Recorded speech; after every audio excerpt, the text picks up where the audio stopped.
So last week I mentioned a story, just to bring out a little bit about what we're going to say. The story goes like this. You had two Hasidim, two people that were learning Hasidus. They were learning, which a lot of it has to do with Kabbalah. They were learning about these things.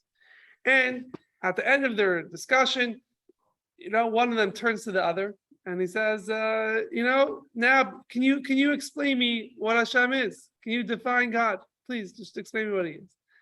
Person gets all humble, is like, me explain Hashem, you can't really do that. What do you mean? I'm not gonna really I can't answer that. You can't explain Hashem. So the person pushes him, no, come on, you could just tell him to give me something, whatever. So he keeps on nudging him, as we say in Yiddish, keeps on pushing him. So eventually he's like, okay, you know what? Hashem is slap. And the guy gave him a slap. What do you mean? He's like, Hashem, no, Hashem is, you don't say Hashem is not. Yeah, I mean, you can't start defining Hashem. You could say Hashem is not this limited definition. Hashem is not that limited definition. But you can't say Hashem is something. Once you start trying to describe Hashem, you're already wrong. You're already off the mark. Hashem is beyond any description, any definition. And that was the main theme of last class. For example, you can't say, you don't say Hashem is kindness. Hashem is not kindness. Hashem is not judgment. Hashem is not mercy. Hashem is not wise. You can't say any of these things about Hashem. Hashem is beyond all these specific attributes and qualities. Hashem is beyond all that. Yeah, we gave an example last week of a human being. A human being has, let's say, intellect, logic. But if for whatever reason a person's logic is not there anymore, unfortunately some people lose it, etc. Also not a human being anymore. The idea of being a human being is something beyond the tools that a person has. The attributes, the qualities that a person has. He's just a human being. So it's not a really good example, but that brings out the idea. Hashem is not kindness. Hashem is not judgment. Hashem is not mercy. Hashem is not, wisdom. Hashem is Hashem. It's beyond all that. Those are specific qualities. But if we're going to say that, then how can Hashem have all these qualities of kindness, of judgment, of mercy, of wisdom? That seemingly is in addition to Hashem himself. That takes away from Hashem's oneness, from Hashem's unity. Hashem can't be one if he has kindness and he has all the attributes that are discussed. And in Zohar, it talks about all these attributes. So it's not like, it's not only something we came up with. This is part of the tradition and part of the Kabbalah of the Zohar is that Hashem has 10 attributes. So how does this not take away from his oneness? If Hashem is kind, Hashem does kindness, has wisdom, judgment, etc. So what we discussed last chapter to answer this question is that there is no answer. Meaning there's no way to explain it, it's impossible for us to ever fathom, to ever understand, what does it mean Hashem is one with his kindness, one with his judgment in a way that it doesn't take away from his unity, but it's still his kindness and his judgment and his mercy at the same time. Hashem is beyond understanding. We can't understand him. Hashem exists before logic exists. Hashem created logic. Hashem exists before time, before all these things. You can't start applying logic, applying time, applying all these limitations to Hashem himself. So we don't get it. That's fine. Hashem is before the whole idea of getting it. So you can't have any real questions. It's something that we have to take with faith. And even though Hashem is beyond kindness, etc., but he still is one with his kindness. And therefore, it's Hashem's kindness, Hashem's mercy at the same time, which is something that we can't relate to. That's what we spoke about last chapter. But in this chapter, we are going to try to fathom, at least, to try to grasp some sort of this idea of oneness, how Hashem can be one with his attributes. And I'm going to start by first talking about the difference between a lie and truth. When I was talking about lies and truth and this and that, became big topics today. What's the difference between a lie and truth? How do you identify the difference between a lie and truth?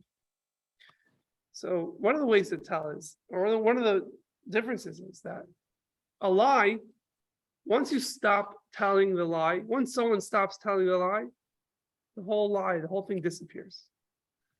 But on the other hand, truth, even if people stop saying the truth, stop talking about the truth is still there. Yeah, truth is there, even if no one sees it, even if no one knows it, even if it's hidden. Yeah, I mean, you have in the Torah portions these weeks. There's only one God that created the world, but in the world at that time when Abraham was growing up, they were serving idols. They were pagan nations. And it says no one in the world knew about Hashem, about one God, about monotheism. It says Abraham, he thought and he discovered monotheism. What I'm trying to bring out is, even though the whole world thought the world was created by this and that and was running with this God and that God, the truth was always there. There was always Hashem that was watching this, and Hashem was always there. He's the one that created the world. The truth was always there. So truth is there even if no one sees it. On the other hand, a lie is only lives, only exists if someone's saying this lie, if people are believing this lie. But once that's over, the whole lie disappears. In other words, once you expose a lie, the lie vanishes. Truth, on the other hand, when you expose the truth, it becomes sharper, it becomes clearer, it becomes more apparent.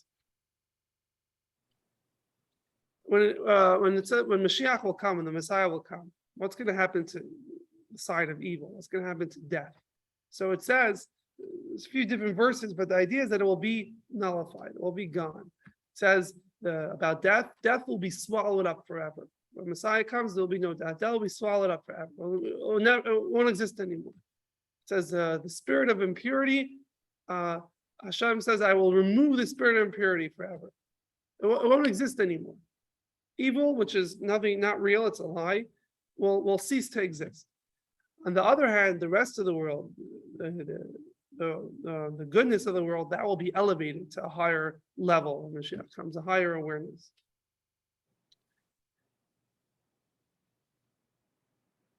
What we discussed in the past chapters, like I mentioned before, that when we had a challenge, we had an issue.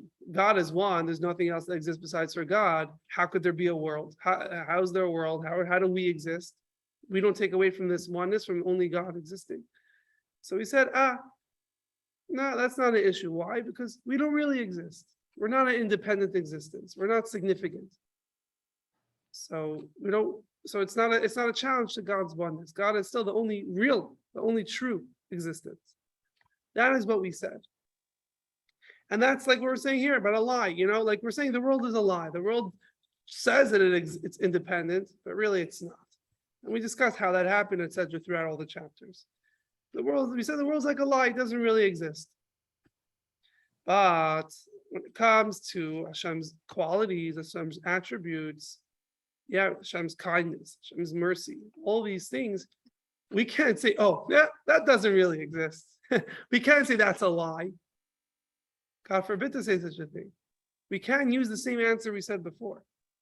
Over here, we have to come up with some other answer, because to say that God's qualities, God's attributes, which are defined, this is kind, it's not strict. This is merciful, not strict. Or all the other attributes, this is wisdom, this is not understanding, whatever. Like we explain the differences between them. They're all defined. How does that not take away from God's oneness? And we said God is beyond all these things. How does that not take away? See, when you're pointing at 10 specific, defined, separate entities besides for Hashem himself. And you can't say that those don't really exist. That's like a lie. So what we're going to have to do is, we're going to do a different method. We're going to say how really those are, and we started saying this, but we didn't understand it. Here we're going to try to understand a bit of this in this chapter. The idea, though all those qualities are one with Hashem.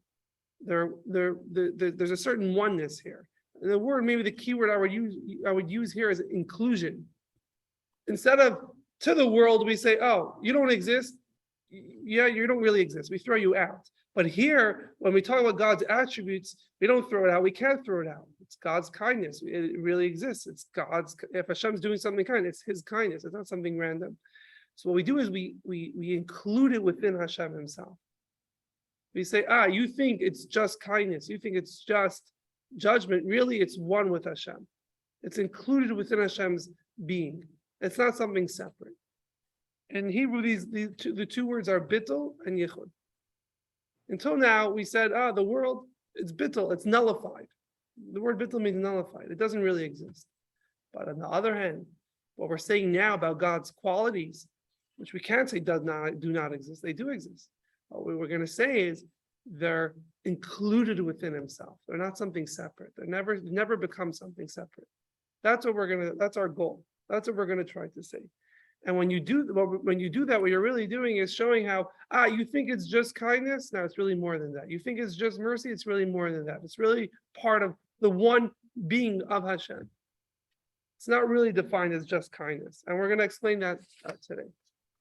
How do we explain that? So the author of the Tanya, he uses, in this chapter, he uses the idea of orot, of light. If you look in Kabbalah, you'll see it's full of this word light, or the light of this, the light of that. And when it talks about God's qualities, the Kabbalists, whenever they talk about God's attributes and His qualities, His kindness, this is that, they always call it the light of this, the light of kindness, the light of mercy. They always use this word light. When they're talking about God's energy, God's attributes, and His and His qualities, they always use this word light. God's light. Yeah, you've heard that term before. Light. Yeah, what's this term light? What are they trying to bring out with this term light? There's other words they can use. God's qualities. Yeah, why have to say use this word light?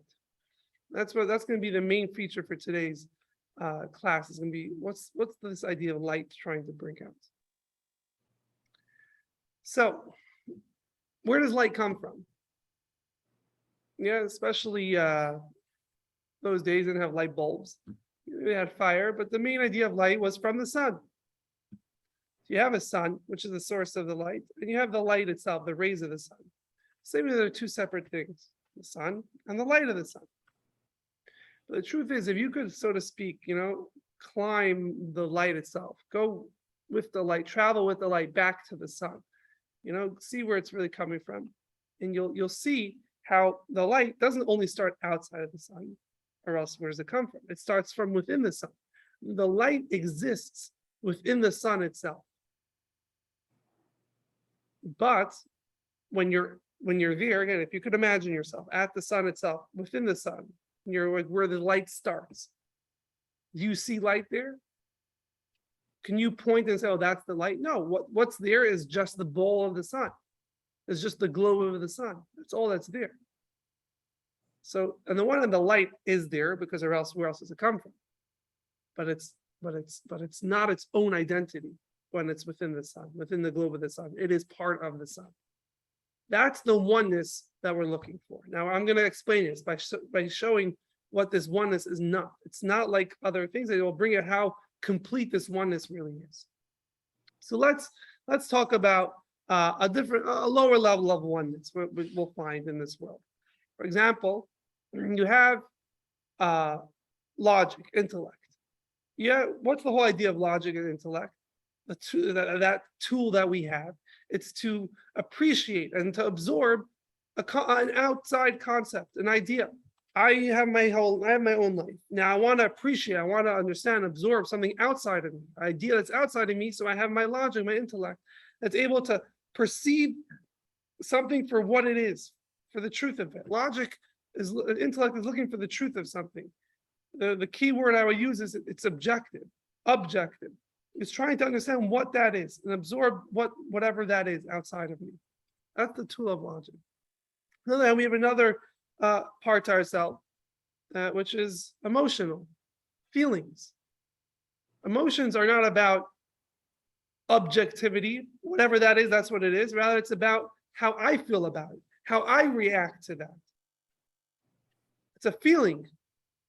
It's subjective. It's very different. Very different. But where do feelings, where do emotions come from? They feed off your logic. They feed off your intellect. Based on how you understand something, that will create a certain reaction within yourself. How to feel about that, how to react to that, what your emotional reaction will be to that idea that you just learned about, you just thought about. Now, the truth is, so it's not like two separate things. Logic, intellect, and emotions, feelings. They're very different. One's objective, one's subjective. One's about the truth, one's about how I feel about it. They're different, they're separate. But in logic, in intellect itself, you will find the idea of emotions and feelings in there also. And that's really that's why they feed off one another. Where do you find in logic idea of emotions, idea of feeling? For example, you could read a law, whatever, a certain concept. It says, if someone infringes in someone else's space, that's wrong. Okay, that's a logical idea. You should not be you should not be infringing on someone else's freedom or someone else's space. You shouldn't be able to go into someone's house. It's wrong. Okay, fine. So what? So it's wrong. Okay, so what? Then there's like, okay, how do you apply this? What's the reaction to this idea? Because it's wrong, we need to punish you. Yeah, or we need to stop you from doing it. We need to make a certain law to stop you, or if you did it, to punish you. That's already a next step. That's already a reaction to the idea. That's where, because it's wrong, yeah, therefore, let's say I'll get upset now. I'll have a reaction to it. So again, there's logic, there's intellect, and then there's the feelings, the emotions. They're two separate things, but they feed off each other. And they're really, in each one, you could see the other one. And I'm giving you an example. In the logic, in the intellect, you can find the idea of a reaction. Now, it's not an actual feeling. It's not like you won't feel it in your heart, but the conclusion of something being wrong. Yeah, and therefore something should happen to someone that does it, which is more of a logical point, is still part, it's an emotive, it's part of the emotional part of logic, if that makes sense. It's how to apply the logic. How am I going to react based on the logic? My point is that within the intellect, within the logic itself, you'll find emotions also. But again, it's not an actual feeling. It's not a full-fledged emotion. It's just the emotion that's in the intellect, that's in the logic. So on the one hand, you see how they're one. In intellect, you'll find emotions also. So seemingly there's a certain level of unity here. But obviously, that's not real unity. Like I said, intellect and emotions are very different. They're very separate. They were somehow squeezed together in a certain spot, but they're still very different. There's no real harmony here. Intellect is objective, emotions are subjective. There's no real harmony between the two. You can always point to, that's the logical part of it, and that's the reaction part of it. Even in the intellect itself, you can point to two separate things. That's different than what we're saying about the light and the sun. If you can track the light back to the sun itself, you won't see light. You'll just see the globe of the sun itself. On the other hand, when you see emotions in intellect, the emotional part of intellect, you can still point to two separate things. There's the pure idea, the pure logic, and then there's the reaction or the ruling, the punishment that's based on it. It's still two separate things. Okay, that's let's just say that's the lowest level of there's unity, but it's still not real unity. It's not real harmony. It's two separate things. Let's step it up now. Let's get to something that's more harmonious, something there's more inclusion here. Let's say you have this logical, intellectual idea, but it's just an idea. Then there's the expressing the idea, teaching the idea, giving over the idea to someone else. Yeah, for example, to bring out the idea, is 1 + 1 equals 2. But that's an idea, whether you think about it or not, the idea is always there. And there's that I thought about it, or there's that I teach about it. But the idea of 1 + 1 is in the air, so to speak. It's everywhere, regardless if anyone teaches it, regardless if anyone thinks about it. Okay, so you have the intellectual idea itself, and then there's the idea that you're going to express it, you're going to teach it to someone else. You're going to bring out the idea to the outside. So on the one hand, seemingly it's very similar to the intellect and emotions. It's two parts. But no, you can't really say that expressing the idea is something different. Emotions are different than logic, are different than intellect. One's objective, one's subjective. You can't say you have an intellectual idea and you want to express that it's two separate things.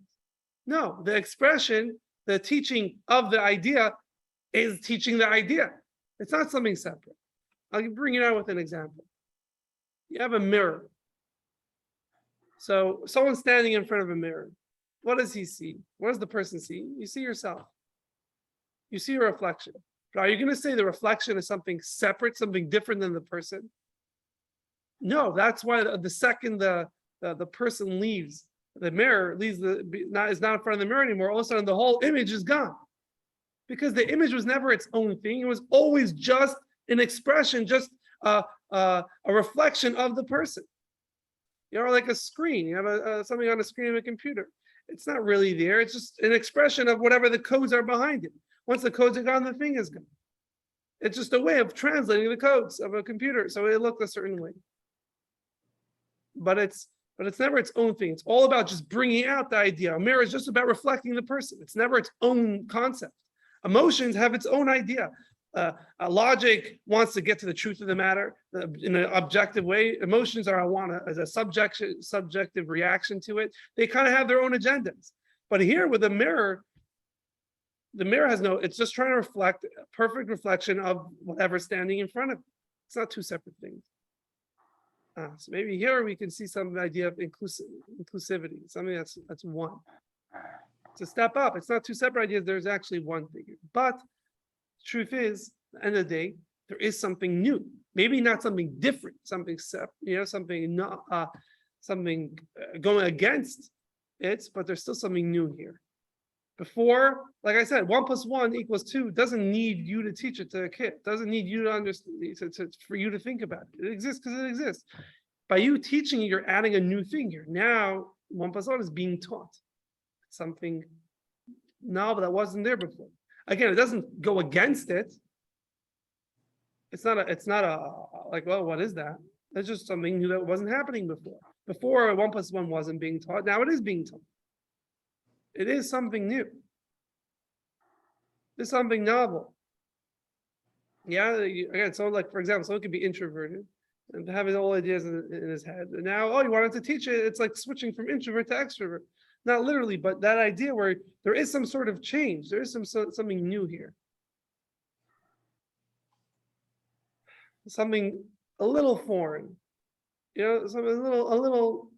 There's the idea, now you're adding the idea of expressing the idea. There's something different.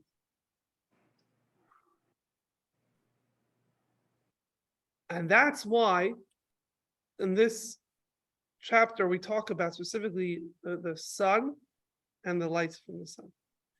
In the chapter, he quotes the Torah, and it says that God created the sun, and he called it, he created the sun to be a mar, to be a luminary, to give light.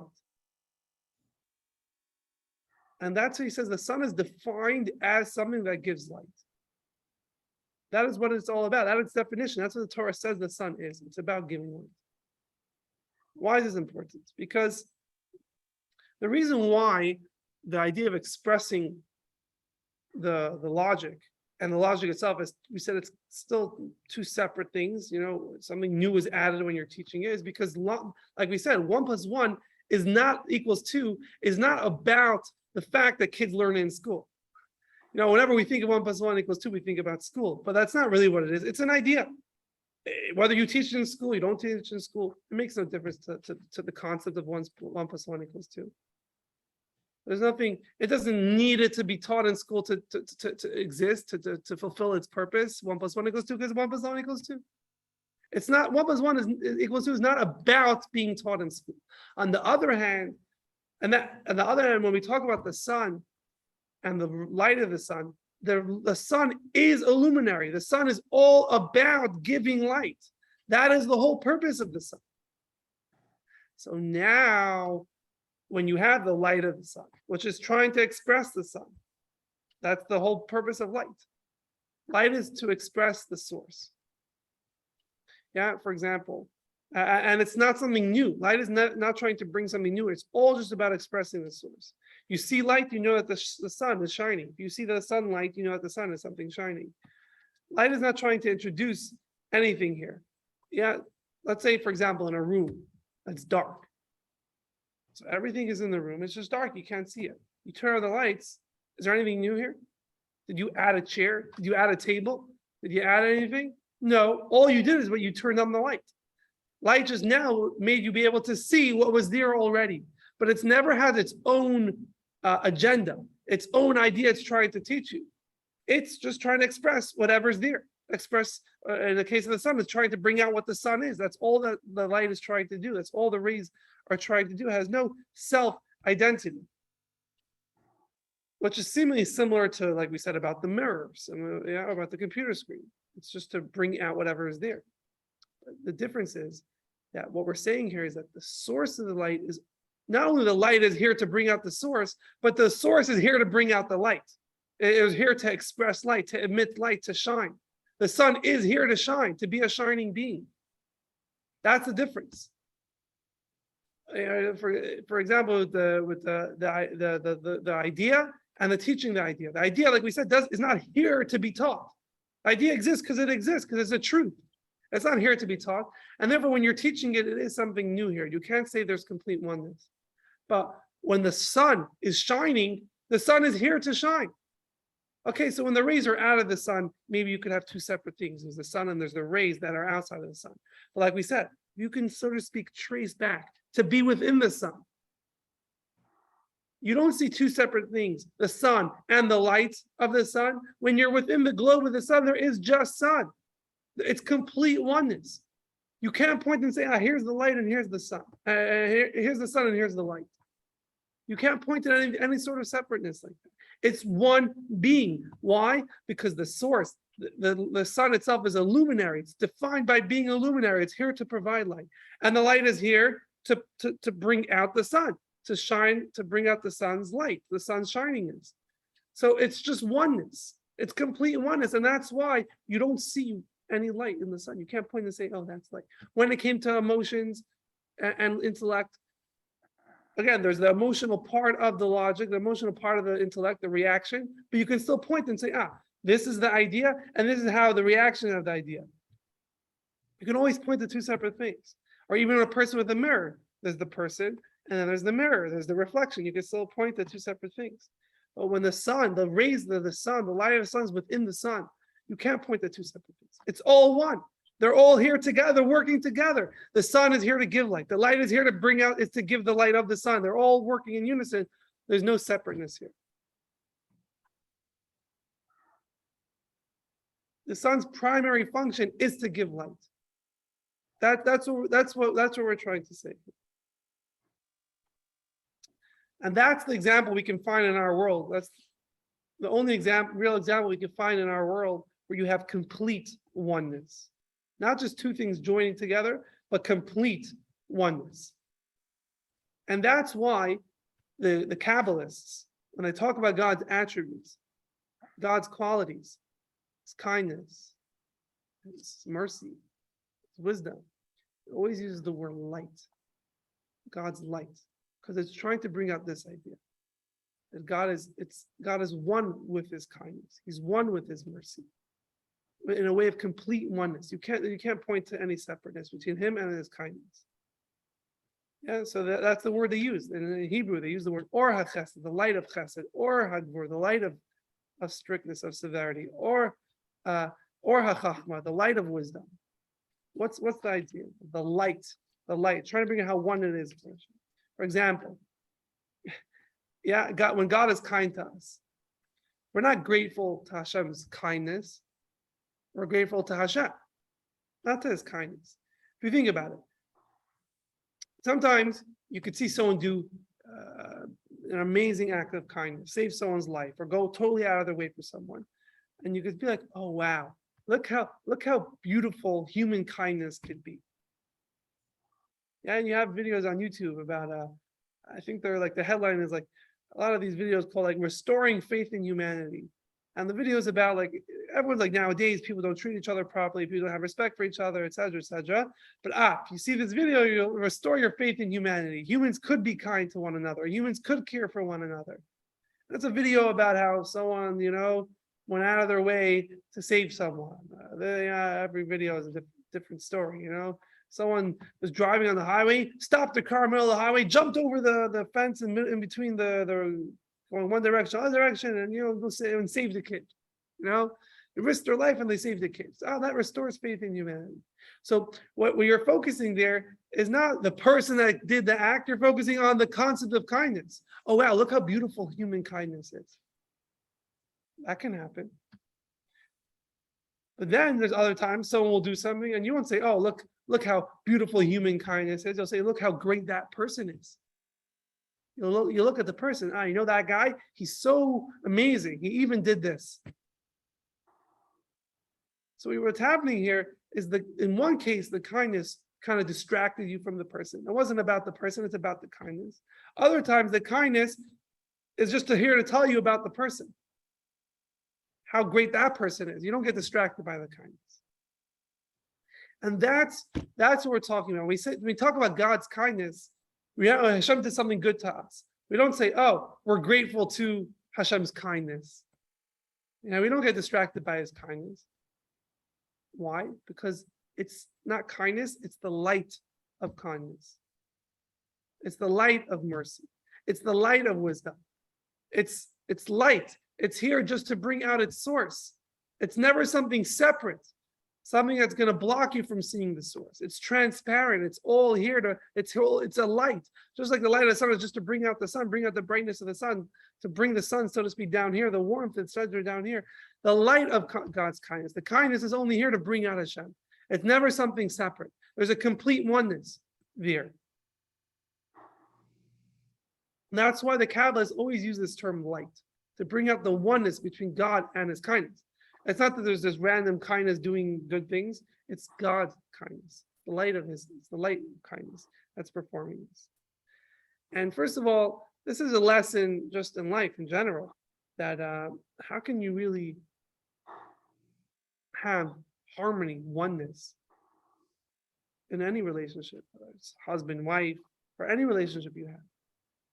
How can there be real complete oneness, real complete harmony? Is only when, like we said, when the source, one side and the other side are both here for the same reason. That was what's unique about this example that the author of the Tanya gave here. The sun is a luminary. The sun is here to give light. The light is here to bring out the sun, to express the sun. They're both here for the same reason. That's where you can have complete oneness. Any other time where one, even if it's just one side, like for example, the mirror is trying to reflect the person. So the mirror maybe is only here for the person, but the person is not only here for the mirror. And for sure, when the example we gave of intellect and emotions, they're not here for each other. They each have their own agenda. Then you can't have real unity. You can't have real harmony. Maybe one can use the other, but it's not harmony. Only time you can have real harmony, real oneness, complete integration is only when both sides are here for the same reason. They share one essence. The goal is the same. Yeah, maybe each side is different. The sun is the source and the light is the light that expresses the source. They have one purpose, and that's why they can have complete oneness. Within the globe of the sun, there is no light because the light is one with the sun. You can't point to two separate things. And that's a lesson in life. And if you want a relationship to endure, it's when it centers around one goal and everything's comes back to one, they so to speak share the same essence. They're here for the same reason, the same purpose. For example, I'll just use the example of marriage. They're here to build a lasting home. That is the goal. So we each side needs to contribute, and everything's about that. So anytime something comes up, if it's going to take away from this home that we're trying to build, then you drop it. Don't let it become a fight. You don't let it become an issue. It's taking away from that thing, and that's how you can have complete oneness. I'm not going to give a whole marriage class. I'm too young to start talking about these things. But you can get the idea The idea of how you can have complete oneness is only when the essence is the same. When it boils down to the last thing, everyone here is here for the same reason. That's when you can have complete harmony, complete oneness. And that's what we're saying. God with his attributes, his qualities is really one. And that's why I start off with saying, here we're not saying God's attributes, they don't really exist. That's what we say about the world. How is Hashem one? How is the only existence? Because the world doesn't really exist. That's bittul, that's nullification. When it comes to God's attributes, God's qualities, we can't say they don't exist. What we do say is that they're integrated, they're one with him. And that's why there's nothing else besides Hashem, because they're just one with him. Again, now we admitted last chapter, it's hard to understand this, what exactly this means. God is beyond definition. These are defined qualities. How do you have both at the same time? How are they really one? And that's something that is beyond understanding. To bring out the point, Hashem is not, we said the sun is by definition a luminary. The sun is here to give light. That's why God created the sun. But Hashem, you don't say Hashem exists to be kind. Hashem exists to be merciful. Hashem exists to have wisdom. You can't say that, God forbid. So that's the difference here. Hashem is not here to be kind and to do all these things like the sun is, but still what we do see from this chapter is the oneness. That we have an example of oneness, of wholesomeness, of harmony in our world. That's the most harmonious, complete oneness you can ever find in this world is the rays of the sun within the sun. And that's what we're saying Hashem and his attributes are. Maybe not for the same reason, meaning, or in other words, not because the Hashem is like the sun, meaning that Hashem is about kindness. Hashem is about mercy. God forbid it. God is beyond all that. But what we are saying is that we have an example for that oneness. How it can look like two things, but it's really not. It really can be one at some point. And that's inclusion. That's the word yichud. It's inclusion. It's unity. It's not nullifying it. Rather, it's including it. And that's, by the way, for those that were here from the beginning, we use this example of rays of the sun within the sun. We used this example before in I think it was chapter 3. We already used this example. What's different in this chapter is that in that chapter, we didn't define the sun as being a luminary. All we said is, the rays of the sun, when it's within the sun, it's nothing. It's nullified. It doesn't exist. You can't compare a ray of the sun to the sun itself. When you're within the sun, the ray doesn't exist out of nullification. What we did in this chapter is something different. We said, the sun is not just the sun by name. The sun is here to give light. The sun is a luminary. And therefore, when the rays of the sun are within the sun, it is the sun. The rays of the sun are the sun. The sun is the rays. There's oneness here. The rays become the sun, so to speak. They're elevated, like we said. Like when Mashiach will come, the evil will be nullified, but the rest will be integrated. Will become one with godliness. Will be elevated. Yeah, we said about truth and a lie. Lie is nullified. When you expose a lie, it doesn't exist anymore. But truth, you expose on the contrary. Now it becomes brought to the forefront. Something that's held on to, something that's elevated. Now, we have a little bit of more time. The main idea of this chapter, I hope is given over now. There is a little bit more to say.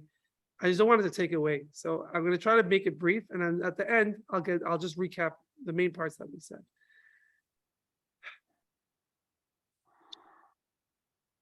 God, we said, is not defined as the source of his attributes. Attributes are very different. His attributes are defined. God is beyond definition. Now I'm going to bring out a little bit to bring out how the attributes are not really defined. And that's why they could be one with Hashem. Hang on. So it says that God created the world in how many days? 6 days. And each one of those 6 days says God used a different one of his emotional attributes. First day was chesed, was kindness. The second day was gevurah, strictness, judgment, severity. The third day was tiferes, which is beauty, mercy. We spoke about this in earlier classes. Each one of the 6 days of creation, God used a different attribute. And the last day was Shabbos, was the seventh one. How do you see that? For example, the first day, what's the main creation of the first day? Light. It says, Vayihi or, there should be light. God created light on the first day. Light What attribute creates light? Kindness. Kindness wants to give, is expansiveness. It says God created light, and there was light all over the entire world. This light was in the entire world. So that's what kindness is: expansiveness, giving. Don't stop yourself.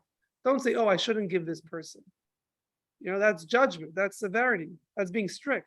Kindness is just go give, and that's what light is. It just keeps on expanding and going and going and going till the parameters, till the end.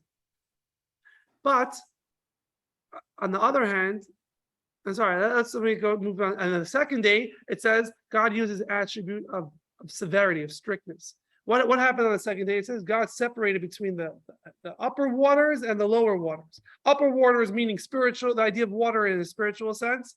God separated the spirituality from physicality. God says, oh, you belong here and this belongs here. That comes from judgment. That comes from strictness. That comes from saying, oh, this belongs in this place, and the other thing belongs in the other place. You don't belong together, etc. That comes from judgment. That comes from strictness. Kindness, on the other hand, would just say, go, who cares? It's all good, Like you have parents. The parents are like, everything's fine. And kids, other kids do whatever they want. Some parents are like, no, every little thing, the kid has to be exactly the proper place. Clothes have to, the buttons have to be closed properly. Everything, but the shirt can't be, everything has to be in its proper place. So I'm just giving you two of the days, how you see specific attributes were the dominant ones of that specific day. And it even says something interesting, that there's 6 millennia to the world. And the seventh will be the end of days, time of Messiah, etc. We're not going to talk about that exactly. It'll be another time. But you can see how each one of the millennium, we're in the 6th one right now. Each one of the millennium is dominated by a different attribute. For example, the first 1,000 years is dominated by chesed, by kindness, God's kindness. That's why people lived for so long, and there was no punishment. Yeah, people weren't serving God necessarily, but everything was fine. Whatever, things just continue going. On the other hand, the second 1,000 years was severity, was strictness. That's why the Mabul, the flood, happened specifically in the second millennium. People were doing wrong, so God said, that's it. We got to do something about it. We can't let this continue. Things can't just be the way it is. There has to be judgment there. There has to be strictness here. And in the third 1,000 years, it says it was dominated by Torah, which is connected to mercy, to Tiferes, not for now. That's why in the third millennium, that's where Abraham and then eventually the Jews, 400 years later, received the Torah. That was the millennium of Torah. And then it goes on and on. But let's go back to creation. When God used kindness to create light, it wasn't just kindness, there was an aspect of severity, of strictness mixed in. Because if there wasn't, then what type of light would it be? It wouldn't be physical light the way we know it, it would be spiritual light. The fact that the light is defined now, it's physical, it's within the universe, it's not beyond the universe, it's not in a spiritual sense, is because there was a certain strictness, a certain severity, judgment that said, oh no, you belong here. Let's contain you. Judgment, strictness contains. The light was contained to a certain extent. It didn't go literally everywhere, or else it would go to spiritual. So you see that even though kindness is what's dominating, it has strictness also. And the same thing with the other day, the second day. You have strictness, you have the splitting of the water, but there wasn't also an aspect of kindness within that. Why did God split the water? The upper water and the lower water, in order to have a world, to have dry land so people can live on it. So the goal of the strictness was kindness, was to create a world. So what I'm trying to bring out is that you can have kindness and strictness together, working together. How can that be? Seemingly they're exact opposites. Kindness says unlimited, just give. Strictness, judgment says no, only to who deserves, and that's it. They're opposites. How do they work together? Because kindness is not really kindness. Judgment, strictness is not really judgment. It's not really strictness. Really, really what they are, they're just light of a God's infinity, God's lack of definition. That's really what they are. And therefore they can have a combination and work together. So you see that even though it's kindness, it's not really kindness. It's beyond kindness. It's the light of kindness.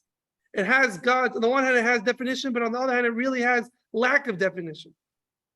Kindness is not only kindness. Kindness can incorporate strictness, judgment also somehow.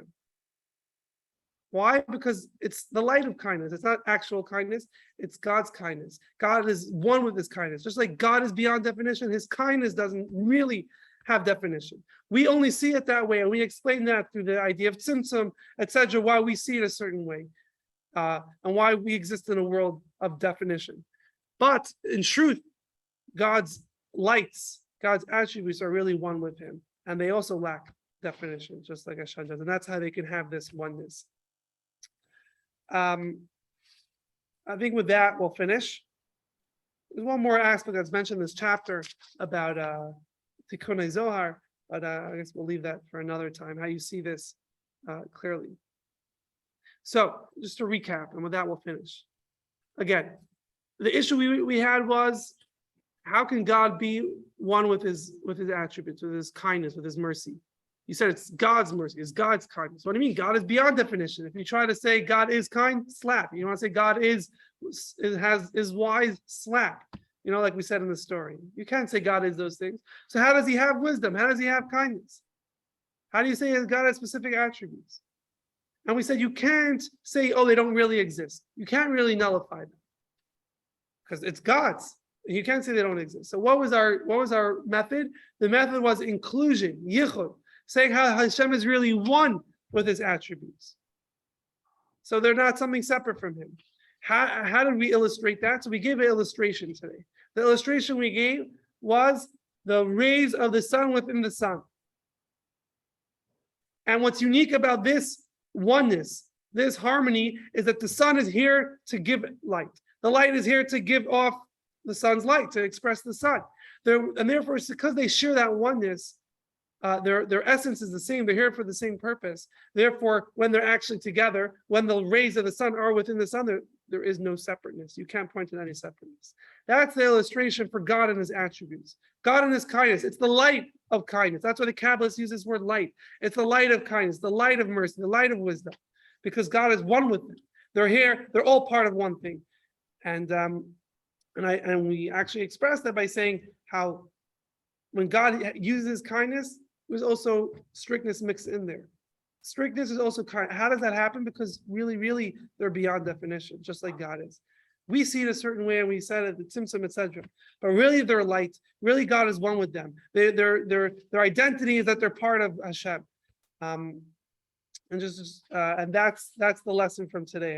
How real harmony, real oneness is when the goal, the essence of what this relationship or whatever it is really here for the same reason. That's when you can have real harmony. And that is this chapter 10 of the Tanya. And therefore, God is really one. There's no aspect that's separate from Hashem. The world doesn't exist, and God's qualities are really one with him. They're really just part of his lack of definition. And God chose to look like kindness and this and that in specific moments, like we discussed at other times.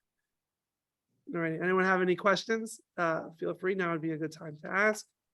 You can unmute yourself and ask, or you can just give feedback. But thank you all for joining. And I'm looking forward to seeing you next week. Next week, Monday. Chapter 11. We're getting there's 12 chapters in this section, so we're really getting to the end. And also tomorrow night we have a class about. We started a new series last week about Israel, Jews' connection to Israel. Tomorrow night we're going to talk about preemptive strikes, meaning the idea of where Israel has to defend itself, and even if it wasn't attacked yet, like in the 6-Day War, still have to. People are threatening you, you have to go ahead. So we're going to talk about that from a Torah perspective, how that works. When is it justified, not justified, etc., and how that sheds light on the future. So just giving a plug for tomorrow night. Please join. Alrighty, everyone, have a good one, have a good night, and looking forward to seeing you sometime soon.